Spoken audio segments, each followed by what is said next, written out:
Test 1. You will hear a number of different recordings and you will have to answer questions on what you hear. There will be time for you to read the instructions and questions, and you will have a chance to check your work. All the recordings will be played once only. The test is in 4 sections. At the end of the test, you will be given 10 minutes to transfer your answers to an answer sheet. Now turn to Section 1.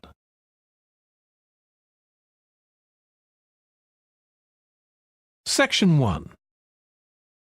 You will hear a telephone conversation between a woman who wants to attend a cookery class and an official at a tourist information centre. First, you have some time to look at questions 1 to 6.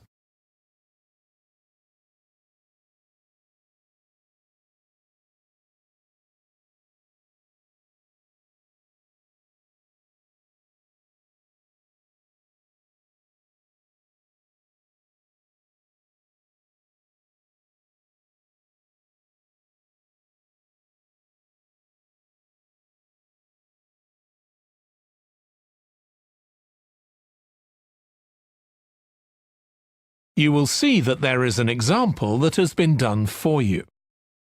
On this occasion only, the conversation relating to this will be played first. Hello, Tourist Information Centre. Mike speaking. How can I help you?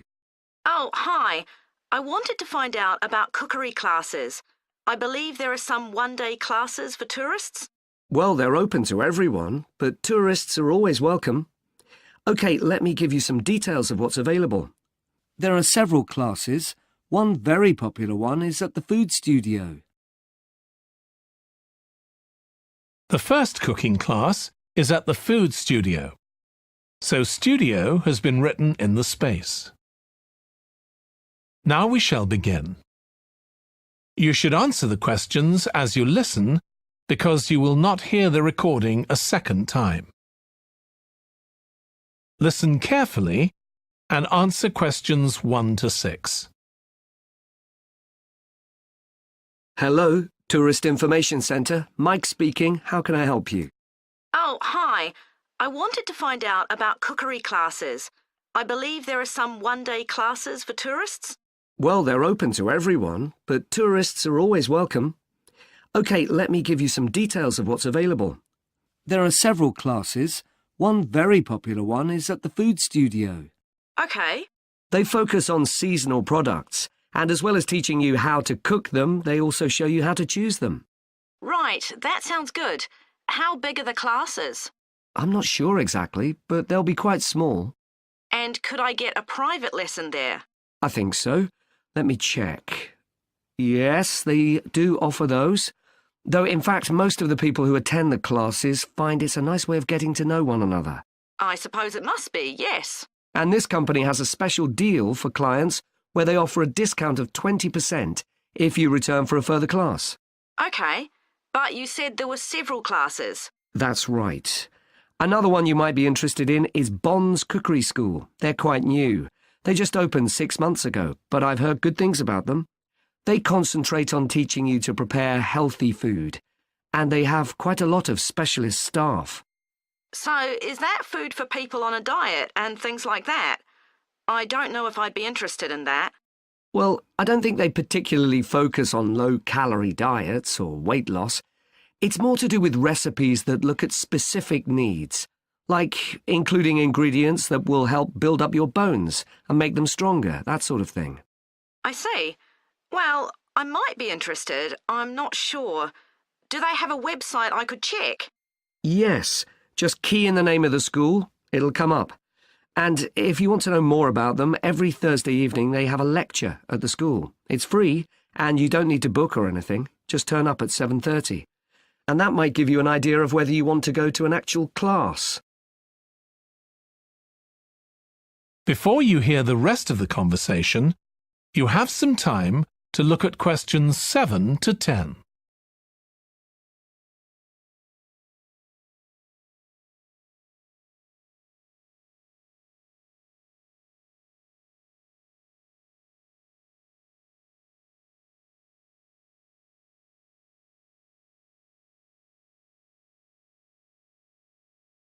Now listen and answer questions 7 to 10.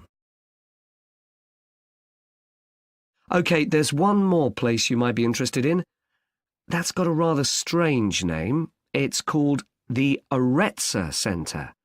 That's spelled A-R-R-E-T-S-A. OK. They've got a very good reputation.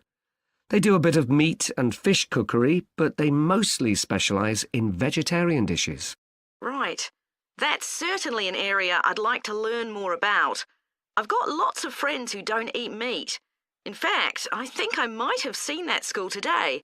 Is it just by the market? That's right. So they don't have any problem getting their ingredients. They're right next door. And they also offer a special 2-hour course in how to use a knife. They cover all the different skills, buying them, sharpening, chopping techniques. It gets booked up quickly, though, so you'd need to check it was available. Right. Well, thank you very much. I'll go and check that out. That is the end of section 1. You now have half a minute to check your answers.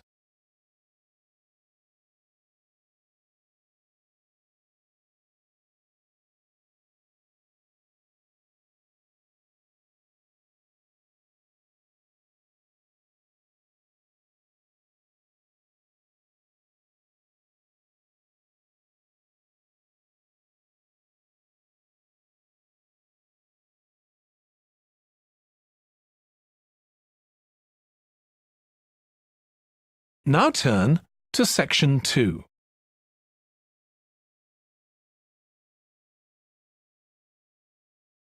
Section 2. You will hear the chairman of the Highways Committee of Granford speaking to members of the public about proposed changes to traffic and parking in the area. First, you have some time to look at questions 11 to 13.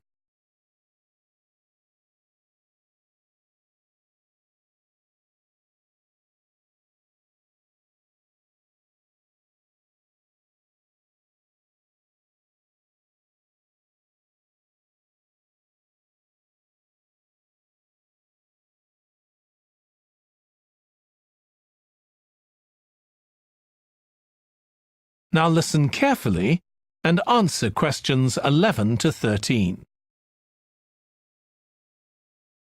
Good evening, everyone. My name's Phil Sutton, and I'm chairman of the Highways Committee. We've called this meeting to inform members of the public about the new regulations for traffic and parking we're proposing for Granford. I'll start by summarising these changes before we open the meeting to questions. So, why do we need to make these changes to traffic systems in Granford? Well, we're very aware that traffic is becoming an increasing problem. It's been especially noticeable with the increase in heavy traffic while they've been building the new hospital. But it's the overall rise in the volume of traffic of all kinds that's concerning us. To date, there's not been any increase in traffic accidents, but that's not something we want to see happen, obviously. We recently carried out a survey of local residents, and their responses were interesting. People were very concerned about the lack of visibility on some roads due to cars parked along the sides of the roads. We'd expected complaints about the congestion near the school when parents are dropping off their children or picking them up. But this wasn't top of the list, and nor were noise and fumes from trucks and lorries, though they were mentioned by some people. We think these new traffic regulations would make a lot of difference, but we still have a long way to go. We've managed to keep our proposals within budget, just, so they can be covered by the council. But of course it's no good introducing new regulations if we don't have a way of making sure that everyone obeys them. And that's an area we're still working on with the help of representatives from the police force. Before you hear the rest of the talk, you have some time to look at questions 14 to 20.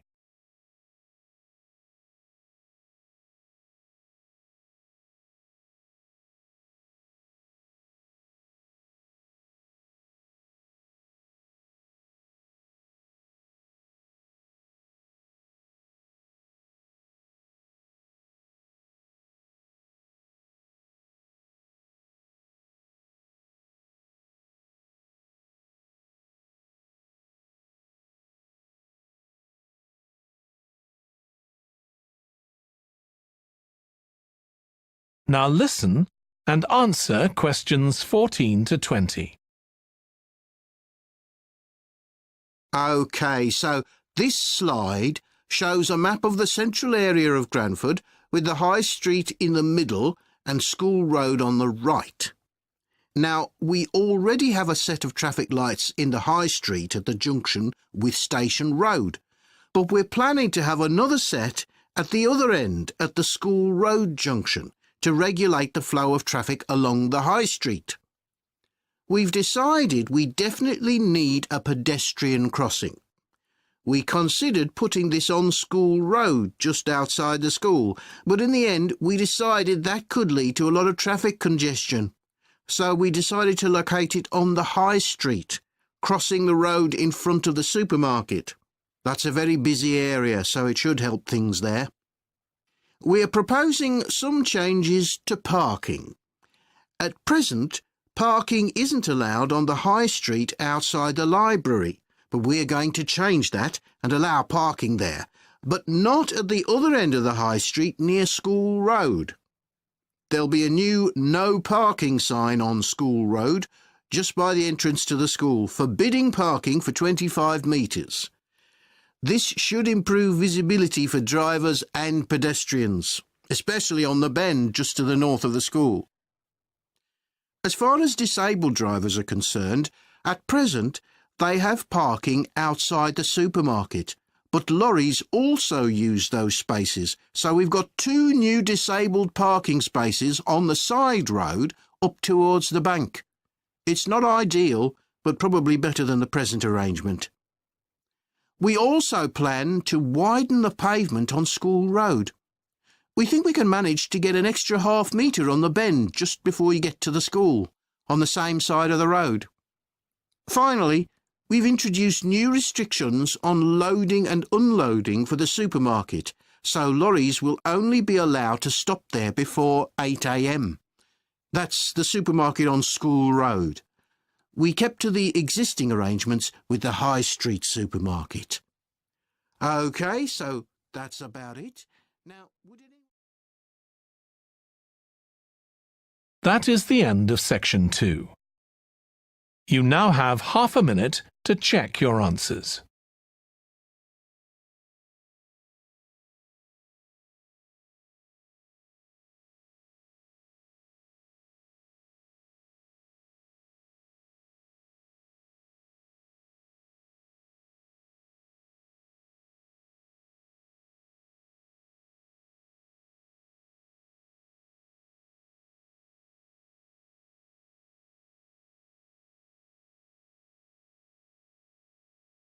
Now turn to section 3.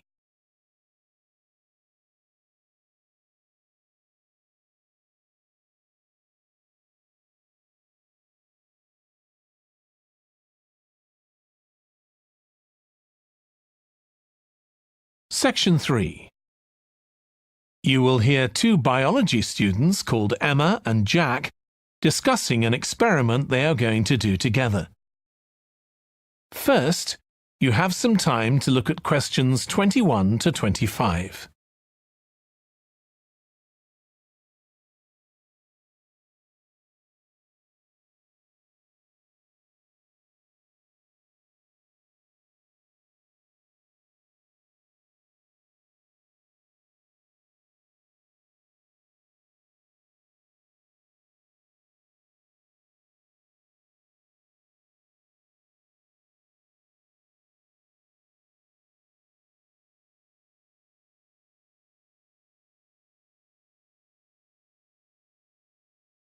Now listen carefully and answer questions 21 to 25. We've got to choose a topic for our experiment, haven't we, Jack? Were you thinking of something to do with seeds? That's right. I thought we could look at seed germination, how a seed begins to grow. OK. Any particular reason? I know you're hoping to work in plant science eventually. Yeah, but practically everything we do is going to feed into that. No, there's an optional module on seed structure and function in the 3rd year that I might do. So I thought it might be useful for that. If I choose that option, I don't have to do a dissertation module. Good idea. Well, I thought for this experiment, we could look at the relationship between seed size and the way the seeds are planted. So we could plant different sized seeds in different ways and see which grow best. OK, we'd need to allow time for the seeds to come up. That should be fine if we start now. A lot of the other possible experiments need quite a bit longer. So that'd make it a good one to choose. And I don't suppose it'd need much equipment. We're not doing chemical analysis or anything. Though that's not really an issue. We've got plenty of equipment in the laboratory. Yeah, we need to have a word with the tutor if we're going to go ahead with it, though. I'm sure our aim's okay. It's not very ambitious, but the assignment's only 10% of our final mark, isn't it? But we need to be sure we're the only ones doing it. Yeah, it's only 5% actually, but it'd be a bit boring if everyone was doing it. Did you read that book on seed germination on our reading list? The one by Graves? I looked through it for my last experiment, though it wasn't all that relevant there. It would be for this experiment, though. I found it quite hard to follow. Lots about the theory, which I hadn't expected. Yes, I'd been hoping for something more practical. It does include references to the recent findings on genetically modified seeds, though. Yes, that was interesting. I read an article about seed germination by Lee Hall. About seeds that lie in the ground for ages and only germinate after a fire. That's the one. I knew a bit about it already, but not about this research. His analysis of figures comparing the times of the fires and the proportion of seeds that germinated was done in a lot of detail. Very impressive. Was that the article with the illustrations of early stages of plant development? They were very clear. I think those diagrams were in another article. Before you hear the rest of the discussion, you have some time to look at questions 26 to 30.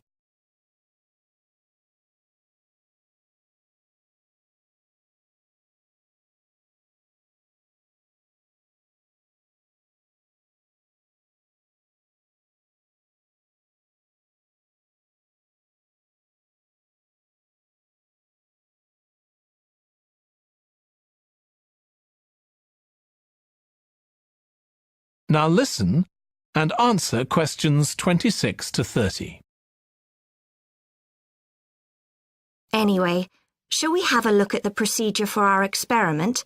We'll need to get going with it quite soon. Right. So the first thing we have to do is find our seeds. I think vegetable seeds would be best, and obviously they mustn't all be the same size. So how many sorts do we need? About 4 different ones? I think that would be enough. There'll be quite a large number of seeds for each one. Then for each seed, we need to find out how much it weighs and also measure its dimensions. And we need to keep a careful record of all that. That'll be quite time-consuming. And we also need to decide how deep we're going to plant the seeds, right on the surface a few millimetres down, or several centimetres. OK, so then we get planting. Do you think we can plant several seeds together in the same plant pot? No, I think we need a different one for each seed. Right. And we'll need to label them. We can use different coloured labels. Then we wait for the seeds to germinate. I reckon that'll be about 3 weeks, depending on what the weather's like. Then we see if our plants have come up and write down how tall they've grown. Then all we have to do is look at our numbers and see if there's any relation between them. That's right. So then we get... That is the end of section 3. You now have half a minute to check your answers.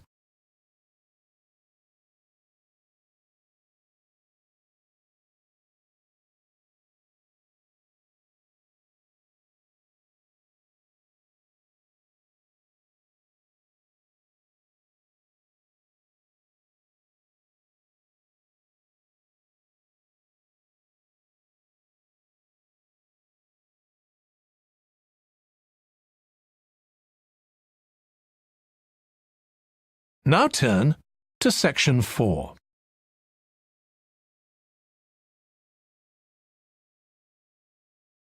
Section 4. You will hear part of a lecture on an environmental studies course about recent research on how animals are adapting to urban environments. First, you have some time to look at questions 31 to 40.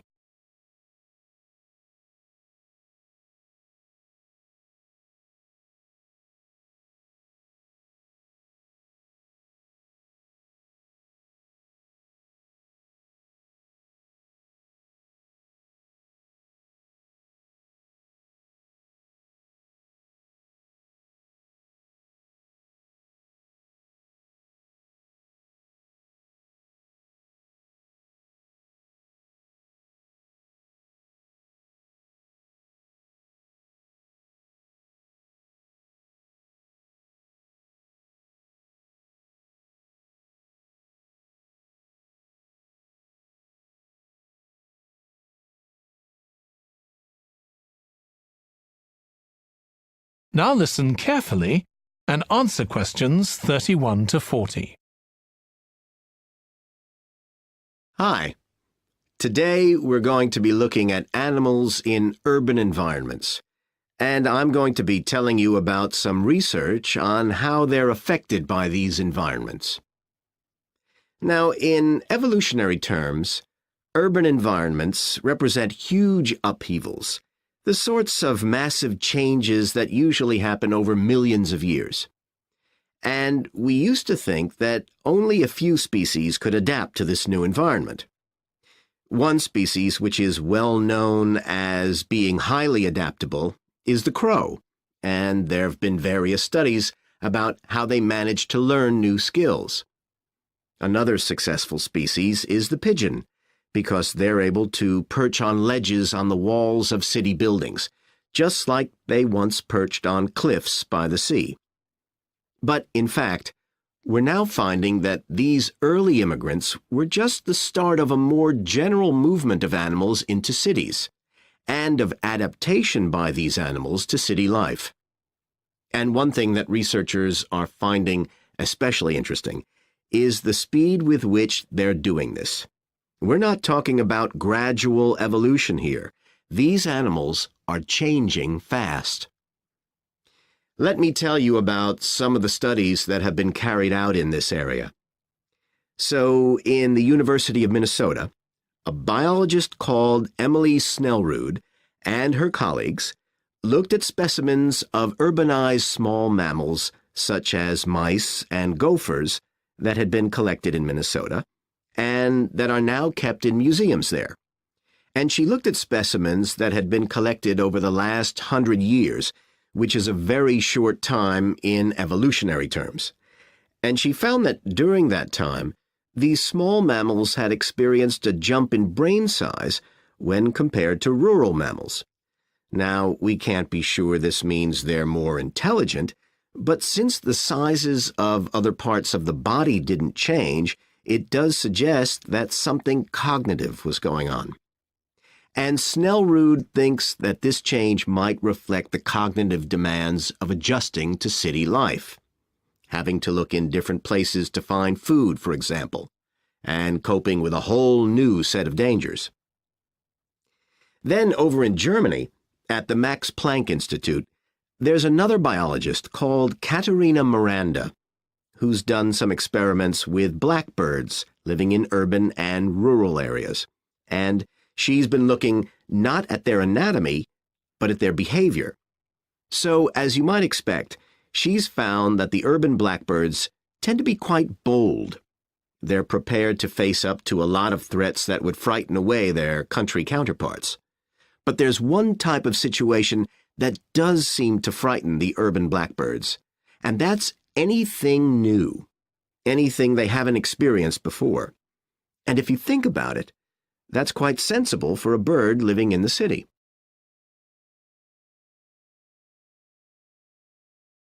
Jonathan Atwell, in Indiana University, is looking at how a range of animals respond to urban environments. He's found that when they're under stress, Their endocrine systems react by reducing the amount of hormones such as corticosterone into their blood. It's a sensible-seeming adaptation. A rat that gets scared every time a subway train rolls past won't be very successful. There's just one more study I'd like to mention, which is by Sarah Parton and her team. And they've been looking at how squirrels communicate in an urban environment, and they've found that a routine part of their communication is carried out by waving their tails. You do also see this in the country, but it's much more prevalent in cities, possibly because it's effective in a noisy environment. So, what are the long-term implications of this? One possibility is that we may see completely new species developing in cities. But on the other hand, it's possible that not all of these adaptations will be permanent. Once the animal's got accustomed to its new environment, it may no longer need the features it's developed. So now we've had a look at adaptation. That is the end of section 4. You now have half a minute to check your answers.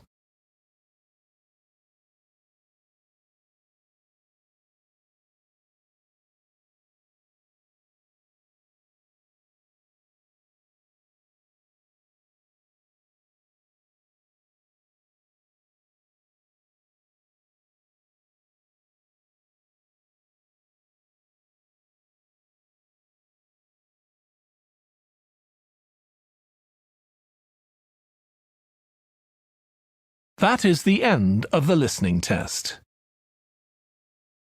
In the IELTS test, you would now have 10 minutes to transfer your answers to the answer sheet.